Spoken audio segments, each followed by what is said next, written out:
A kú déédé àsìkò yìí, kókó inú ìwé ìròyìn la mú wá fún yín láti inú àwọn ìwé ìròyìn ilẹ̀ Nàìjíríà. Orúkọ tèmi ni Ọmágbémisọ́lá Ọmọlọ́gọ̀mádẹ àìjẹran ẹdán. Ààrẹ Bọ́lá Tinubu ti yan ọ̀jọ̀gbọ́n Ṣẹ́gun Àìná gẹ́gẹ́ bí gíwá tuntun fún àjọ JAMB tí ó fi gba ipò lọ́wọ́ Ishaq Olóyèdé tí sáà rẹ̀ yóò tẹnubẹ́po ní ọjọ́ 21 oṣù keje ọdún 2026.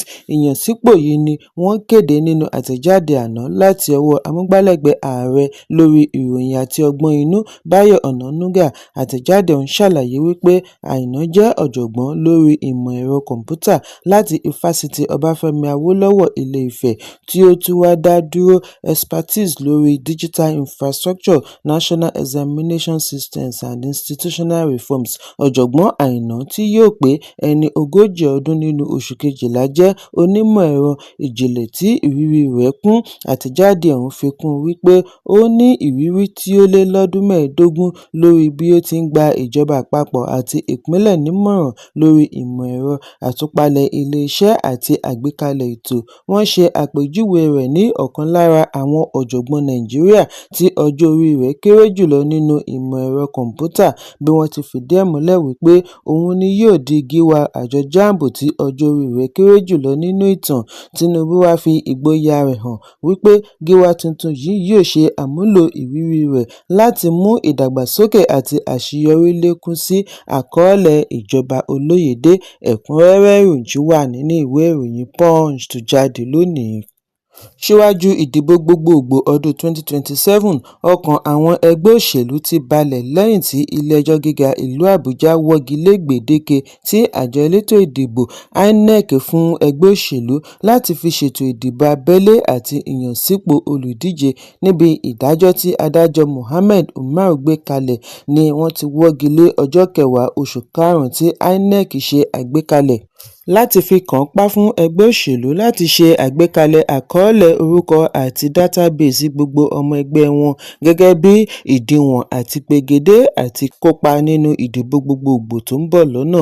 Ilé-ẹjọ́ fìdí ẹ̀ múlẹ̀ wípé àkókò tí INEC kànńpá fún ẹgbẹ́ òṣèlú kò lọ pẹ̀lú ìlànà òfin ètò ìdìbò fún ti ọdún 2026. Ìdájọ́ yìí wáyé lẹ́yìn ẹ̀sùn tí ẹgbẹ́ òṣèlú Youth Party YP pè sí ilé-ẹjọ́ láti kànńpá fún INEC àti tẹ̀lé òfin ètò ìdìbò ọdún 2026 onígbèdéke 120-day pre-election láti fi ṣe àgbékalẹ̀ àkọọ́lẹ̀ orúkọ àwọn ọmọ ẹgbẹ́ àti olùdíje.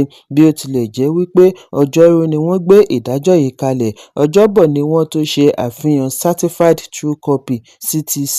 Ẹ̀kúnrẹ́rẹ́ ìròyìn wà nínú ìwé ìròyìn Vanguard tó jáde lónìí. Dr. Ọbáfẹ́mi Hamzat ti pegedé láti di olùdíje du ipò gómìnà ẹgbẹ́ òṣèlú All Progressives Congress (APC) ìpínlẹ̀ Èkó síwájú ìdìbò ọdún 2027.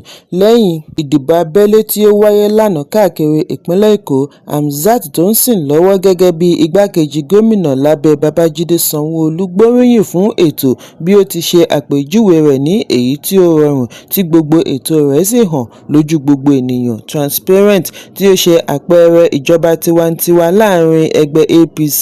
Bákan náà ni ó gbóríyìn fún àwọn ọmọ ẹgbẹ́ fún bí wọ́n ṣe túyáyá pẹ̀lú ètò tí ó lọ ní ìrọ̀rùn láti bá wọn kópa nínú ètò ìdìbò abẹ́lé. Igbákejì gómìnà na akẹgbẹ́ rẹ̀ Lánrè Jim Kamal Sanwó-Olú tí ó ti gbangba-gbè lẹ́yìn Hamzat ní ìdìbò abẹ́lé yìí fi ààyè gba àwọn tí ó wà ní ìgbèríko àti kópa nínú ètò ìdìbò láti yan ẹni wù wọ́n nítorí gbogbo ètò ló lọ ní ìrọ̀rùn. Ẹ̀kúnrẹ́rẹ́ ìròyìn wà nínú ìwé ìròyìn The Nation tó jáde lónìí. Iléeṣẹ́ ológun agbèfọ́ba Defence Headquarters DHQ ti ní àwọn adàlúrú tí wọ́n lé ní àwọn apá ibìkan lórílẹ̀-èdè látàrí ìkọlù ológun ni wọ́n ṣe ìkọlù ìjínigbé tí ó wáyé láìpẹ́ yìí ní ìpínlẹ̀ Ọ̀yọ́. Ọ̀gá ológun ni ó sọ èyí lánàá níbi ó ti ń fèsì lórí ohun tí ó ṣe àpèjúwe rẹ̀ ní ìròyìn aṣinilọ́kàn tí ó dìrọ̀ mọ́ ọ̀rọ̀ tí DHQ sọ lórí àwọn ọ̀daràn ẹ̀dá tí wọ́n ń ṣọṣẹ́ ní gúúsù ìwọ̀ oòrùn. Nínú àtẹ̀jáde tí adarí ìròyìn Major General Michael Onoja bu ọwọ́ lù ní DHQ ti ní àwọn tí ó ṣe ìkọlù Ọ̀yọ́ jẹ́ ọmọ ẹgbẹ́ Jama'atu Alis Sunnah Al-Waqt Jihad (JAS) tí àwọn ológun ti ba ibi ìpàgọ́ wọn jẹ́ káàkiri orílẹ̀-èdè.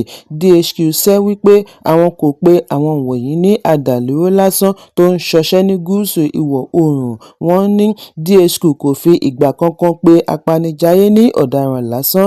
Àlàyé yìí ń wáyé lẹ́yìn ìkọlù sí àwọn agbègbè kan ní ìjọba ìbílẹ̀ Oríire, ìpínlẹ̀ Ọ̀yọ́, níbi tí àwọn adàlúrú tí wọ́n dìhámọ́ra ogun ti jí akẹ́kọ̀ọ́, olùkọ́ àti àwọn olùgbé mìíràn ní Community High School Ahoro Ìsìẹ̀lẹ̀. Ìṣẹ̀lẹ̀ yìí sọ ọ̀pọ̀ di olóògbé tí wọ́n tún padà ṣekú pa Michael Oyedokun, ọ̀kan lára àwọn olùkọ́ tí wọ́n jí gbé lẹ́yìn àfihàn fọ́nrán ìkọlù tí ó gba orí ẹ̀rọ ayélujára. Ẹ̀kúnrẹ́rẹ́ ìròyìn wà nínú ìwé ìròyìn Punch tó jáde lónìí. Ìgbìmọ̀ ẹgbẹ́ òṣèlú APC tó ń ṣàmójútó àyẹ̀wò fún ipò gómìnà ní ìpínlẹ̀ Rivers ti kéde Ògúndù Kingsley Chinde gẹ́gẹ́ bí olùdíje du ipò gómìnà ní ìpínlẹ̀ Rivers. Ìkéde yìí wáyé nírọ̀lẹ́ àná ní olú iléeṣẹ́ APC lẹ́yìn àkójọpọ̀ èsì ìdìbò láti gbogbo wọ́ọ̀dù káàkiri ìjọba ìbílẹ̀ 23 tí ó wà ní ìpínlẹ̀ Rivers. Níbi ó ti ń kéde àbájáde ètò ìdìbò abẹ́lé ní alága ìgbìmọ̀ alámòjútó Bitrus Kwamoti ti ní Chinde pegedé pẹ̀lú àpapọ̀ ìbò 268,497. Kwamoti ṣe àpèjúwe ètò ìdìbò yìí ní èyí tí ó rọrùn tí ó ṣe àṣeyọrí, bí ó ti gbóríyìn fún àwọn ọmọ ẹgbẹ́ lórí ìwà ọmọlúàbí wọn ní gbogbo àkókò tí wọ́n lò fún ìgbésẹ̀. Èyí wáyé bí alága ẹgbẹ́ òṣèlú APC fún ìdìbò abẹ́lé gómìnà ní ìpínlẹ̀ Kwara, Senator Musiliu Ọbaníkòró ṣe sọ lánàá wípé àwọn sún ètò ìdìbò abẹ́lé sí ọjọ́ Ẹtì látàrí ìdojúkọ ráńpẹ́ logistics issues. Níbi ìpàdé pẹ̀lú àwọn akọ̀ròyìn ní olú iléeṣẹ́ ẹgbẹ́ ní kété lẹ́yìn ìpàdé pẹ̀lú àwọn olùdíje du ipò gómìnà ni Musiliu kéde wípé ẹgbẹ́ ti ṣetán. Ètò ìdìbò yóò wáyé lónìí ọjọ́ Ẹtì káàkiri ìpínlẹ̀. Olùdíje du ipò gómìnà 10 ni ó kópa nínú ìpàdé àtilẹ̀kùnmọ́rí ìrọ̀lẹ́ àná. Lára wọn ni Abdulfatai Yahaya Seriki, Dr. Bashir Ọmọlájà, Bọ́lárìnwá, Ọ̀jọ̀gbọ́n Wálé Sulaimon, Onímọ̀ ẹ̀rọ Fẹ́mi Sàní àti bẹ́ẹ̀ bẹ́ẹ̀ lọ.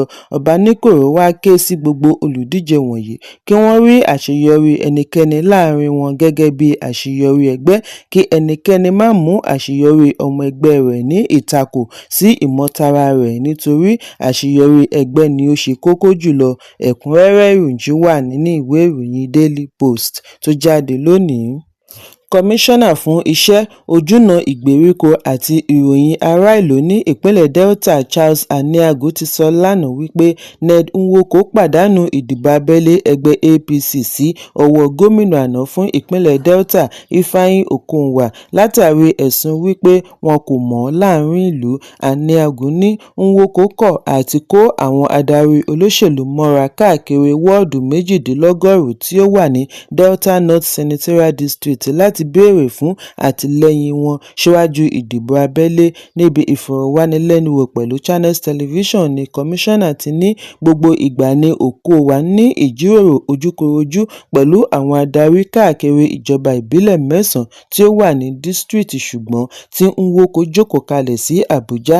Gẹ́gẹ́ bí àlàyé Aniagu, Okowa ní àpapọ̀ ìbò 113,309 tako Nwoko tí ó ní 2,612. Ìyàtọ̀ wà láàrin ètò ìdìbò abẹ́lé àti ti gbogbogbò. Kò sẹ́ni kófìrí Nwoko kò fi tó àwọn adarí létí èròǹgbà rẹ̀. Bẹ́ẹ̀ ó ti fẹ́ lò tó ọdún 3 ní ilé aṣòfin. 65 ni ọba tí ó wà ní àríwá Delta lásìkò ayẹyẹ Kérésì kì í fi nǹkan ránṣẹ́ sí wọn tàbí bẹ̀ wọ́n wò. Alága 180 ni ó wà ní àríwá Delta tí Nwoko kò mọ orúkọ èyíkéyìí nínú wọn títí kan èyí tí ó wà ní wọ́ọ̀dù rẹ̀. Kọmíṣánná ní òun òun gan pàápàá Nwoke kò fi ìgbà kankan fi àtẹ̀jíṣẹ́ ránṣẹ́ sí i láti fi èròǹgbà rẹ̀ tó létí. Gbogbo ìgbà ló ní ìdojúkọ pẹ̀lú àwọn ará ìlú rẹ̀. Ọ̀pọ̀ ló ti fi ọwọ́ ṣìkún òfin mú lẹ́yìn tí ó di sínétọ̀. Ṣé àwọn tó ń kàn lábùkù ló fẹ́ jáde wá dìbò fún un? Ẹ̀kúnrẹ́rẹ́ ìròyìn wà nínú ìwé ìròyìn Vanguard tó jáde lónìí. Captain Al-Nassr Cristiano Ronaldo ti padà jáwé olúborí níbi ìdíje Saudi Pro League. Lánàá Ọjọ́bọ̀ ni wọ́n fìdí àṣeyọrí wọn múlẹ̀ pẹ̀lú àmì ayò 4-2 lórí Batus Damak. Ẹ̀kúnrẹ́rẹ́ ìròyìn wà nínú ìwé ìròyìn Daily Post tó jáde lónìí. Kókó ní ìwé ìròyìn tòní kò ní jù báyìí lọ. Ẹ pàdé mi lọ́la fún àkọ́tún ìròyìn. Kí a tó lọ, ẹ má ṣaláì fi àkíyèsí yín ránṣẹ́ kí ẹ sì bá wa subscribe sójú náà wa lórí YouTube kí kókó ní ìwé ìròyìn lè máa tẹ̀ yín lọ́wọ́ ní kíákíá.